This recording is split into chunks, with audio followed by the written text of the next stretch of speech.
All right, let's think about something kinda wild. How would you even begin to rank an entire civilization? I'm not talking about borders or GDP. I mean, a truly cosmic measure of power.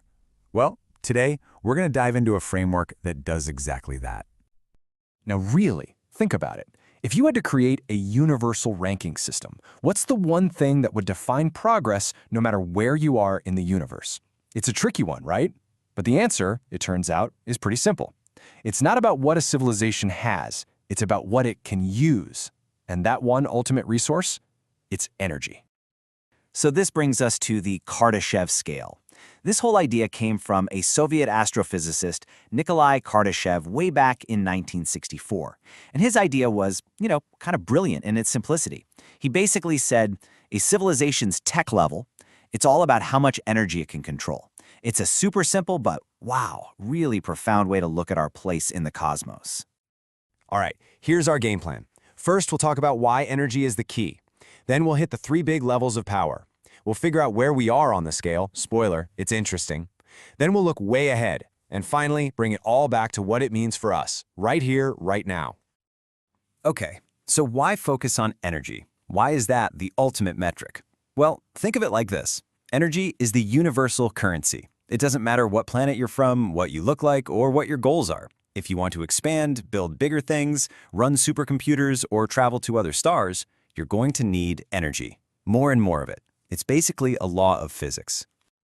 And you know what? This idea fits our own story perfectly. I mean, you can literally map human history by the energy we've mastered. We started out huddled around a campfire, right? And now we're splitting atoms and creating nuclear reactions.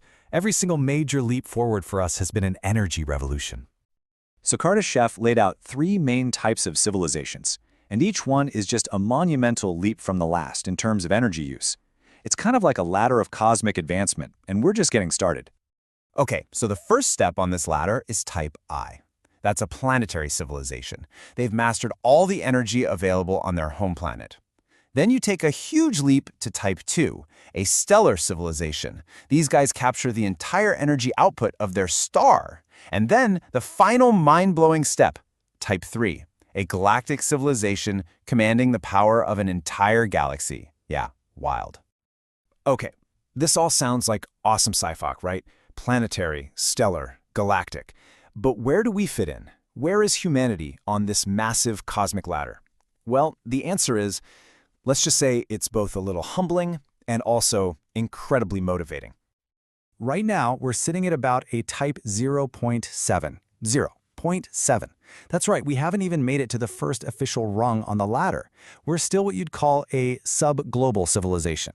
Think about it, we're still mostly powered by burning, well, ancient dead plants, fossil fuels. We are so far from mastering the full energy potential of our own amazing planet.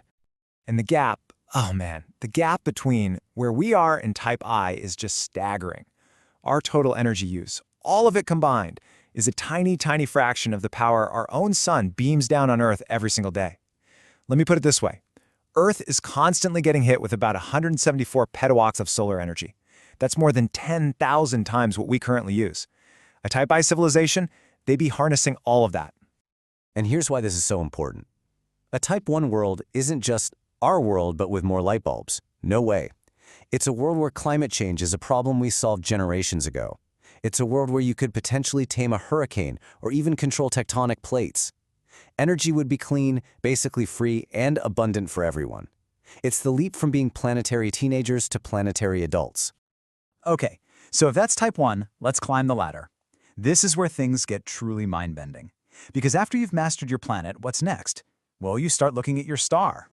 A Type II civilization makes a jump that is just unbelievable. They're not just using the little bit of sunlight that happens to hit their home planet. Oh no, they're capturing the total energy output of their entire star. Just try to imagine that, harnessing every single bit of the unimaginable power of our sun, every second of every day. So you're probably asking, how on earth would you even do that? Well, the most famous idea is something called a Dyson Sphere. And it's not what you might think. It's probably not a giant solid shell. It's more likely a massive, massive swarm of individual solar collectors all orbiting the star, just soaking up pretty much every single watt of energy and beaming it wherever it's needed. And then we go from one star to billions of them. A Type 3 civilization commands energy on a galactic scale. We're talking about being the masters of the power output of every star in their home galaxy. For us, a civilization like that would be, well, basically godlike. It's almost beyond comprehension. This leads to such a cool, almost spooky idea. How would you even spot a civilization that powerful? Well, maybe you'd see them by what's not there. Imagine looking up at the night sky and noticing that some galaxies just look dimmer than they should. Not because their stars are gone, but because an unbelievably advanced species has built structures around them, enclosing them to capture their light. It wouldn't be a sign of a dying galaxy, but a sign of an incredible, unimaginable level of life. Okay, so we've been on this absolutely cosmic journey. Let's bring it back down to Earth. Back to us, here in our Type 0.7 world. Because the Kardashev scale, it's not just a cool way to think about aliens. It's really a profound mirror for us, for humanity. When you look at it this way, the scale is kind of like a report card for our species. And our biggest challenges, climate change, resource scarcity, they stop looking like just technical problems. They become tests.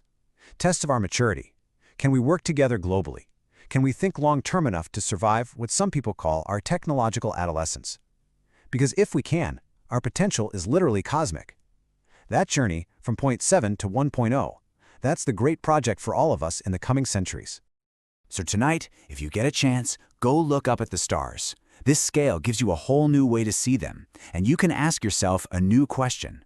Are those just pretty lights in the sky? Or are they the power plants of civilizations far, far beyond our own? Civilizations that have already made these incredible leaps, maybe even waiting for us to finally join them.